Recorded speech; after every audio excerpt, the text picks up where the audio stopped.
Well, for some people, the holidays are a difficult time emotionally because a loved one is no longer here. And it doesn't have to be a recent passing to trigger feelings of grief and deep loss. So how do you get through it? That's the topic of this week's Maryland Peace of Mind. And joining us is Wayman Scott, a grief counselor from Gilchrist Hospice Care. Good morning. Thanks for joining us. Good morning, Jennifer. It's Mindy. Mindy. I'm filling in for Jen today.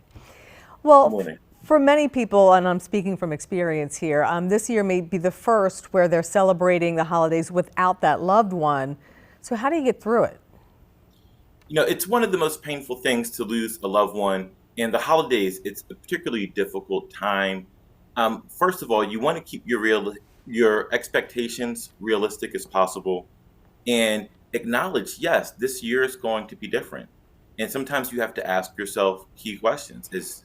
Am I going to engage in all of the activities that I did, or do I need to take some time for me and use self-care? And what are some of the signs that someone is really struggling with grief and may need some help? Coping can be very difficult with grief, especially during this time. One of the signs of grief is just not having an interest in things that you usually had an interest in before the loss. Sometimes not being able to have the same level of energy. And sometimes it's good to check in with a counselor or a grief counselor. If it's starting to affect part of your day-to-day life, are you able to go to work? Are you able to do your regular routine activities? Are you able to feed yourself the way you have been before or care for your family? When things start interrupting those daily patterns, that could be a good time to reach out to a grief counselor.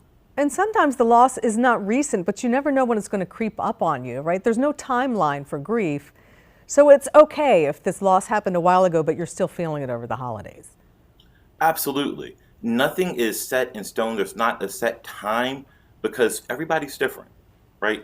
Even people that have had a loved one die, a few years ago, right? Or even 10 years ago, something recent could happen that could trigger some of those thoughts and emotions, and you might find yourself in a similar place as before, and that's where you want to use and rely on some of your own coping skills and some of your ways that you provide your self-care.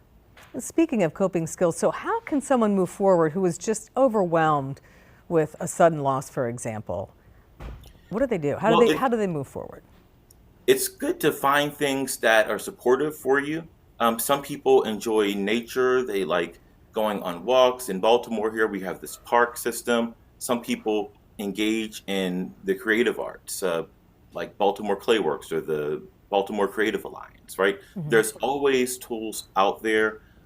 Oftentimes, if there's supportive people in your life that are good listeners, it could be a good time to connect with them and have someone listen and hear as you share about some of your concerns and how you're feeling regarding your own loss. You touched on this earlier, but how do you deal with the pressure to participate in parties and festivities, and maybe you're just not feeling it?